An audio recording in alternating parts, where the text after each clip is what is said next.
पाचच्या मॅचेस श्रीनगरने भरवल्या, खूप उत्कृष्ट भरवल्या.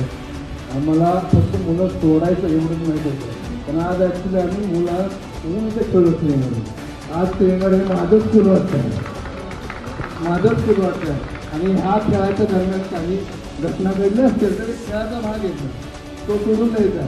आणि इथून पुढं तुम्ही खूप चांगले उपक्रम आतापर्यंत राबवत आहात. आता इथूनही पुढं आज वाटतं की खरंच माझं खेळ